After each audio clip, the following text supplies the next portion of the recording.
Greetings, I'm Adrienne Houghton and welcome to the Jacksonville Buzz. Now, the Jacksonville Aviation Authority owns and operates 4 airports locally: Herlong, Cecil, the Executive Airport and our very own Jacksonville International Airport. And joining our Buzz contributor and I, Miss Angela Spears, this morning is the Director of External Affairs, Mr. Michael Stewart. Thank you, sir, for coming in to tell us about, I'm hoping, interesting things about Jacksonville International Airport. Hello, Michael. Certainly, it's my pleasure. I'm glad you're having me here to talk about the airport. It's an exciting time for us. Yes. Not since maybe the Super Bowl and when we opened the new Concourse A and C have we had so much construction activity going on. And that's a double-edged sword. It's great for growth, but it's a challenge for the traveler sometimes. Sure, But certainly when you come through the airport, it's quite an experience. You know, when I travel, I always brag to people about our airport. I'm like, yeah, this is done at our airport, and this is how it is here, because it really is that welcoming experience when you're there.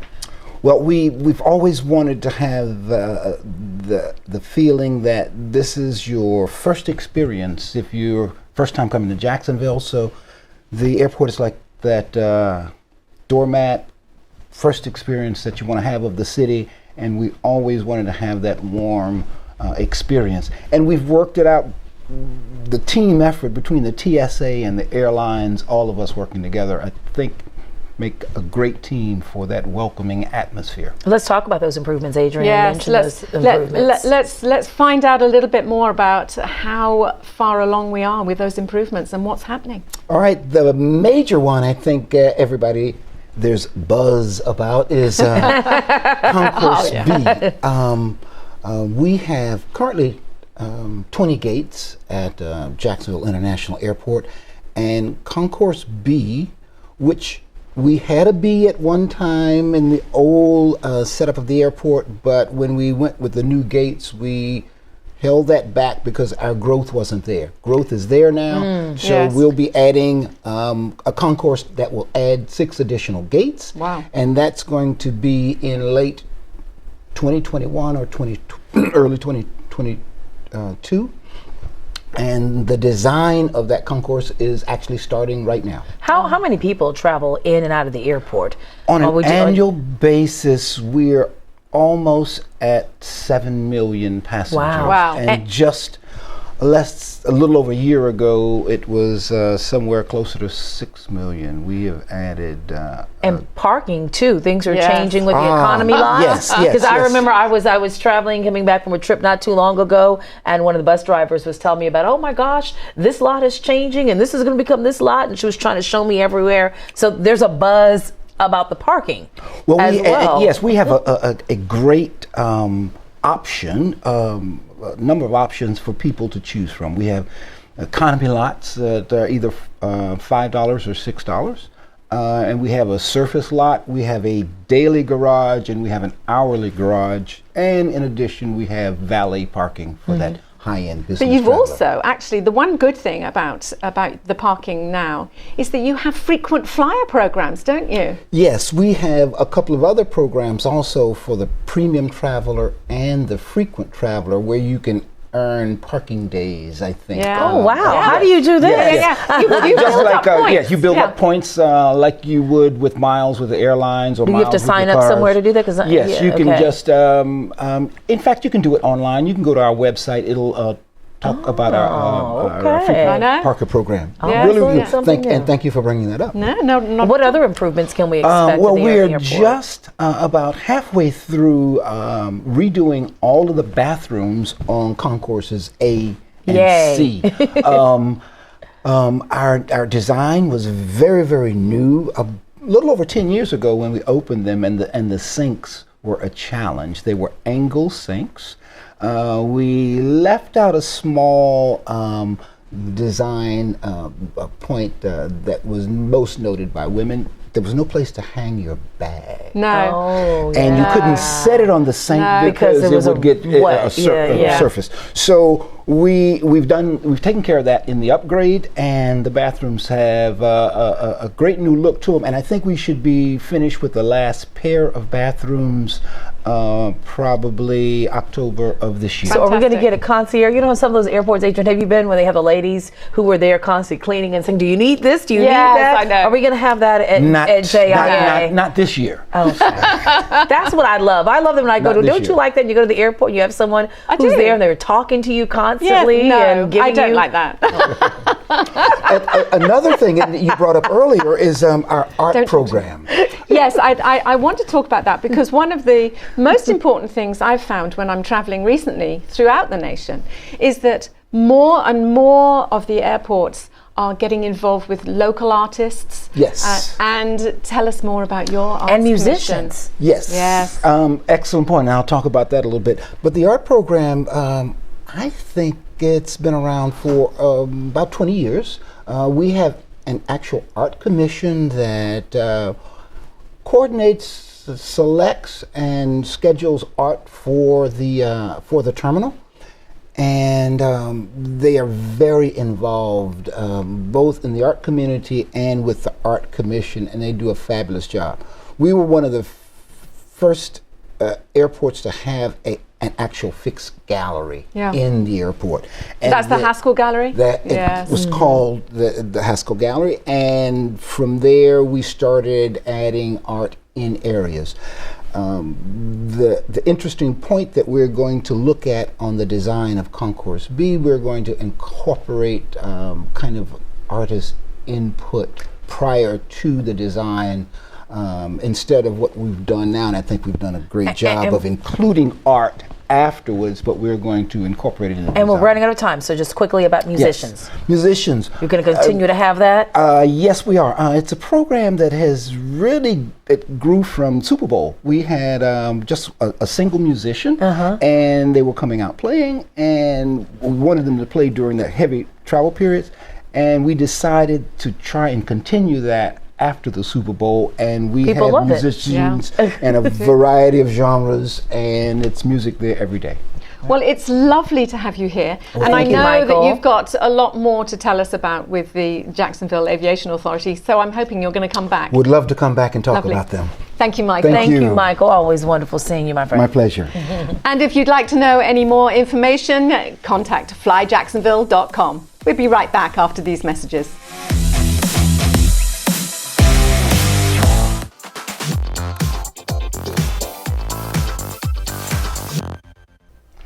Hey, welcome to another episode of Tech Talk. I'm your host, Jeff Hutzell, the Chief Cloud Officer with AuditMax. So today on Tech Talk, we talk a lot about emerging technologies. We talk about companies that are doing exciting things and the people behind those movements. Today, we are very happy to have as our guest Melissa Fulmore-Hardwick with Acosta. Melissa, thanks for joining us. Absolutely. Thanks for having me. Yeah, absolutely. So talk about Acosta a little bit. For those folks who may not be familiar with you, tell us about the company and what you do. Absolutely. So Acosta Sales and Marketing actually is a local company here in Jacksonville.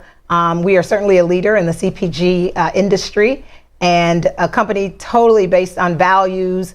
We love our community and absolutely value the employees that work for Acosta. So we are doing great things at Acosta right now. Yep. We are embarking upon a major transformation, just had a recent CEO change.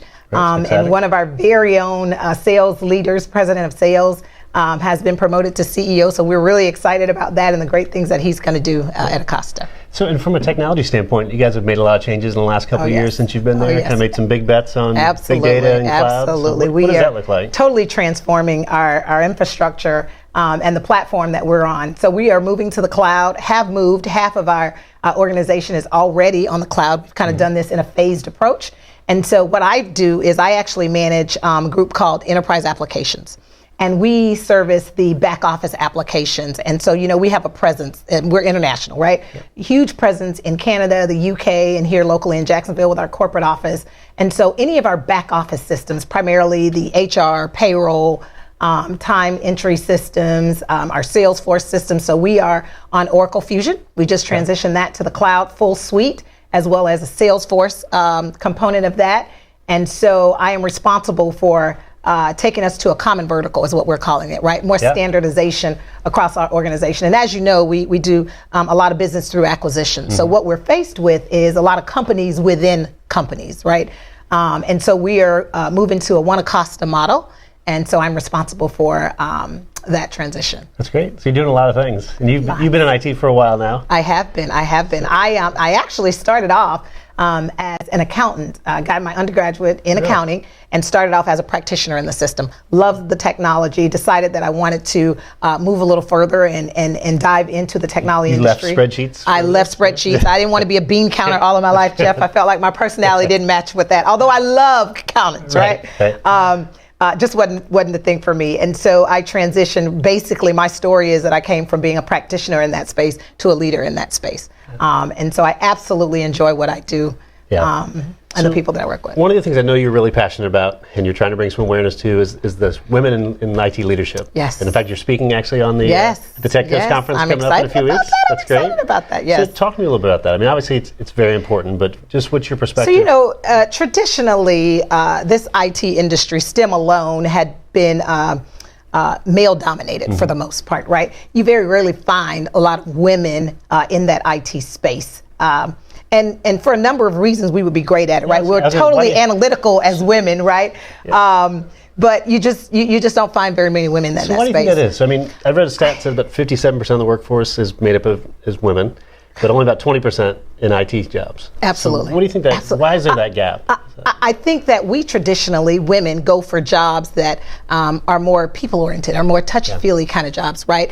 And so we don't necessarily go to school and say, you know what, I am going to go and build something. We grow up playing with dolls, right? You guys grow up playing with trucks and cars and robots. And break it to fix it, and so I think that has a lot to do with it. Sure. But I think now what you see is, as women entering the workforce more and more, we run our families. We're excellent project managers, right? That's an IT field, right? You ask my husband, where are you going on vacation? You guys plan anything yet? And he'd be like, talk to my wife, right? Yeah.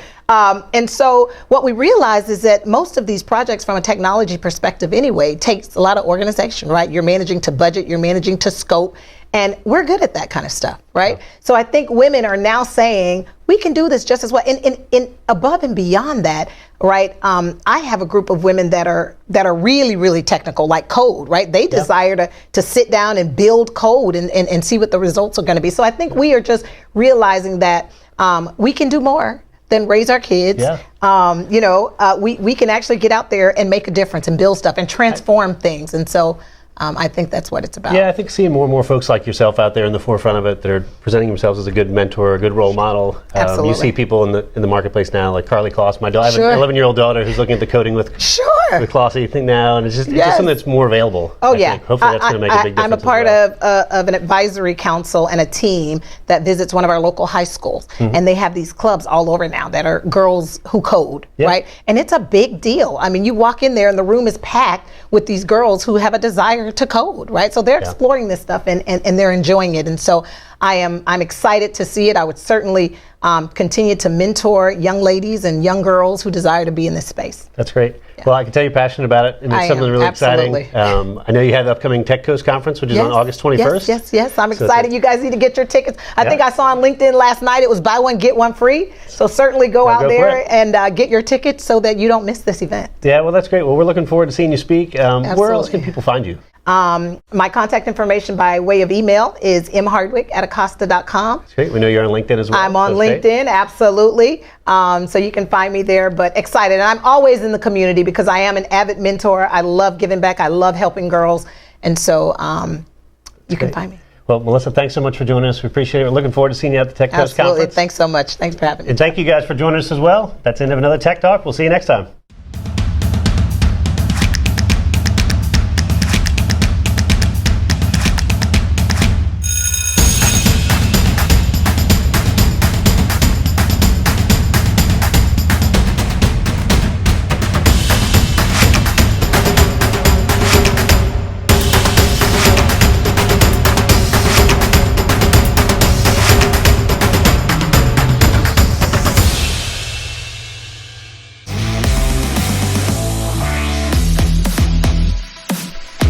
Greetings and welcome back to the Jacksonville Buzz. Now, joining me today is the founder of Cura for You, and that is a healthcare marketplace project. Sounds interesting? Let's find out a little bit more. Joining the Dr. Waqas Ahmed and Angela Spears, our lovely Buzz contributor, in the studio this morning. Hello. Good morning. Good morning. Thank you so much for having me here. No, it's a pleasure. Wow. Interesting concept. Yeah, we'd like to know more about exactly what you're doing. I think it goes back to the personal story where my parents, where they live in another country, they live in Pakistan, and when they visit here, having no insurance is always very challenging. We all know the healthcare cost is so much and there's no price transparency. Mm-hmm. I got my MRI with insurance and I had to pay $1,800. I found out later on if I could have gone to another facility, it could have only cost me $500. So there was, as a patient, you don't have an idea what the cost would be unless you get the bill at the end. Mm-hmm. And being a physician, I mean, I saw that there's a lot of problems where this patient can have. So that led me to focus also how technology can help. And we realized there's no such project or platform which can actually help patients to tell what the pricing of their service would be. So they can basically go on your site, go on your app, and say, I'm in Jacksonville, right? And I want to see how much would it cost for me to go get my eyes checked. I can find a doctor and find the cost right there. So you can find doctors, you can also find to have any labs, any radiology service. And you can find the cost. You can find the cost. Now, essentially we're starting with patients who don't have insurance or have a high deductible plan and they want to pay out of pocket.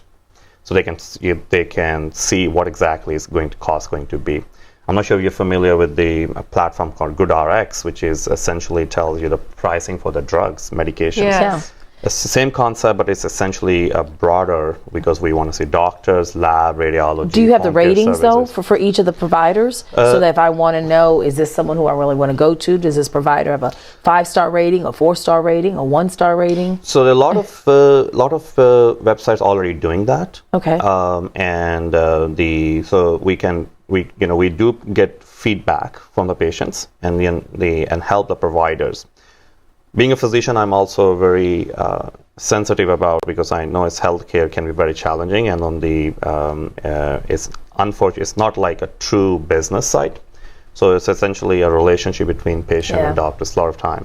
So it's not purely a business. It's kind of that we want to revive that old patient-doctor relationship, but only also with the utilizing technology, want to bring on price transparency side.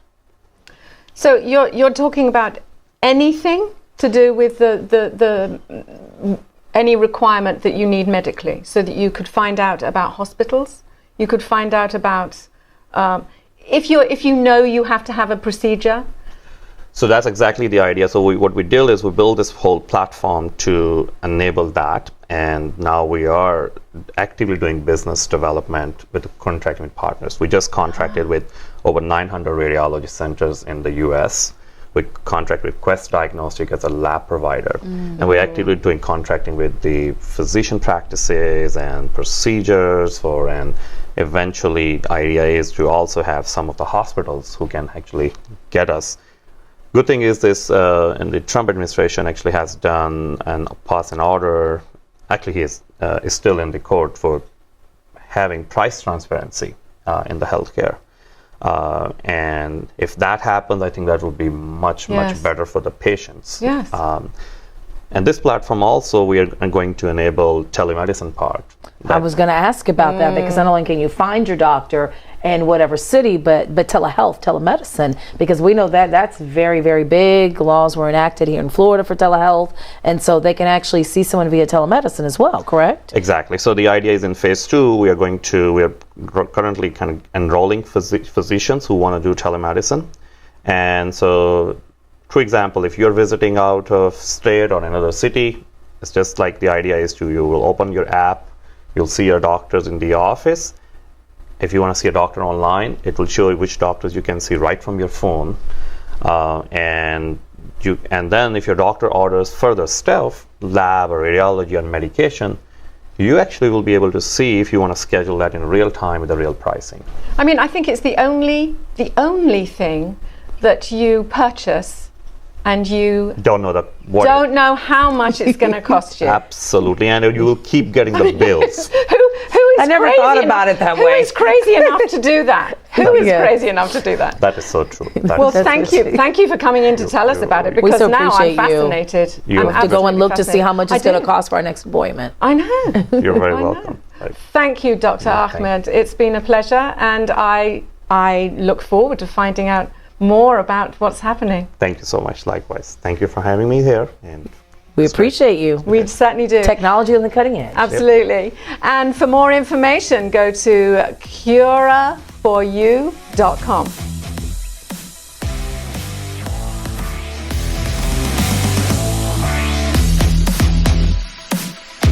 Welcome back to the Jacksonville Buzz. I'm Mike White. Join me today is a guest that has been with us many times, with celebrities, with himself, with his product, John Paladin from Underwear for Men. Welcome to the program. Oh, Mike, how you doing?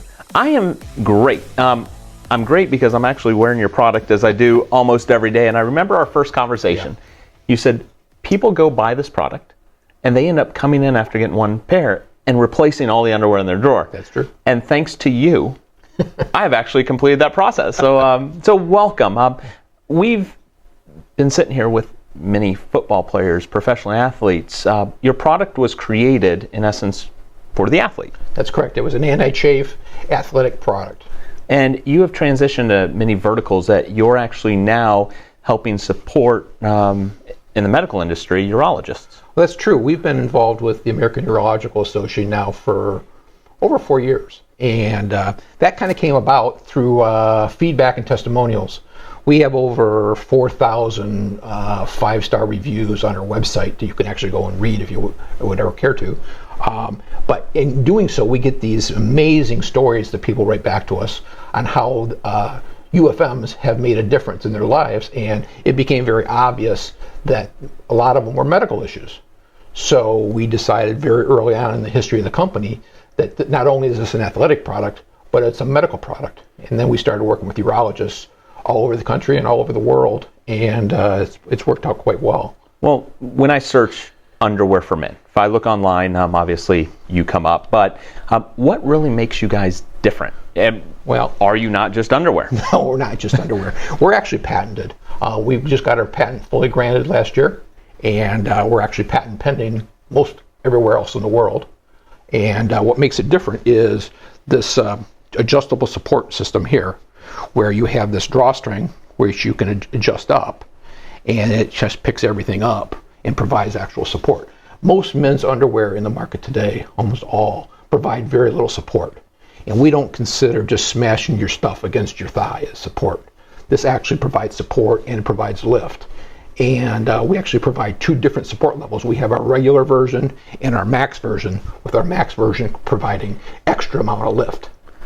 Well, I went through, this is a little personal time here. I went through after 3 children. Yep. I went through a vasectomy. And I remember my physician said, go out and get a jock strap, get some tighty-whities. Yeah. They just made a recommendation for me to go get something. Right. You work with urologists to actually help give them guidance on how to get your product and offer discounts for their patients to get your product. Well, that's true. What urologists have told us over this time that we've been working with them is patient compliance is a big problem. When they go out and just give them a generic, go out and get a pair of good support underwear, the compliance level historically is quite low. And almost every urologist that we have talked to has confirmed that to be true. So we put together a program that has made a substantial improvement in that. And what we do is we have a program where we can take and we provide at no cost to the urologist a simple little referral card like this. And the urologist would hand the referral card to the patient. The patient saves 25%. So if the urologist tells the patient what to buy, where to buy it, and gives them a special deal, the compliance naturally is going to go up dramatically. And so the underwear isn't then just used, like when I got the tighty-whities, and I don't wear tighty-whities, I got them just for that procedure and then never used again. So this is a product actually that you get for your medical procedure. Well, that is the beautiful part, because the vast majority of people buy them for a special reason, and then they realize how comfortable they are and how much better they are than what they've been used to, and then they'll just convert across the board. You know what would be neat is how with Amazon and others, they say this product is paired with or recommended. I wonder if it comes with frozen peas, if you pair the product with frozen peas. Quite honestly, you can do that. You can take a cold pack or frozen peas or whatever and put it right in here. In the pouch. And it will definitely apply cooling or heat or whatever you would need, because this is so stretchy right here. And to be honest, athletes actually put a cup in here. So it goes across many different areas, many different verticals. And are there any points that it really covers on what it helps with? I know there's chafing and... Well, on the medical side, typically it falls into 4 areas. Number 1 would be testicular pain, whether that be like a hydrocele or varicocele or any kind of swelling down there to provide that good support. The second category would be post-surgical. Obviously, when you have surgery, urologists tell us that we can't have gravity pulling on things down there, so vasectomy is probably the biggest opportunity there.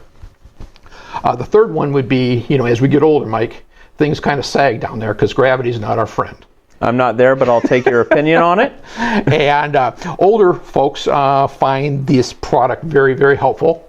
Actually, many older guys can't wear, traditional underwear. They've got to go back to the tighty-whitey because they got to have that support.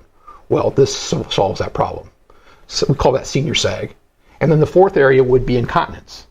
And this is really kind of an amazing story, because incontinence was the furthest thing from our mind when we invented this underwear. But through our testimonials, the incontinence community found us. And they have a problem where disposable pads, when they're wearing them out in public, move. And if they move, there's a very small gel spot there that captures the liquid. And if they miss that gel spot, they have wet pants, and they have a very embarrassing situation. So what they have found is, using our technology here, the pad, and this is just a standard pad that you can buy at any major retailer, fits right in here.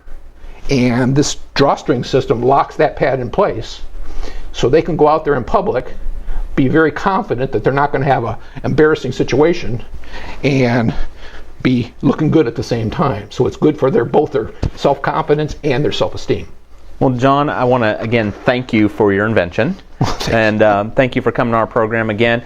So if a urologist wants to find out more about Underwear for Men and the programs and the referral program that you offer, where can they go to find it? They can find us at www.ufmunderwear.com, or they can look us up on LinkedIn or Facebook, our Facebook page. Or they can just go sales@ufmunderwear.com if they want to email us. Excellent. Well, John, thank you again for coming on. Thank you, Mike. Thank you for joining us on Jacksonville Buzz. We look forward to seeing you next time. Visit jacksonvillebuzz.com.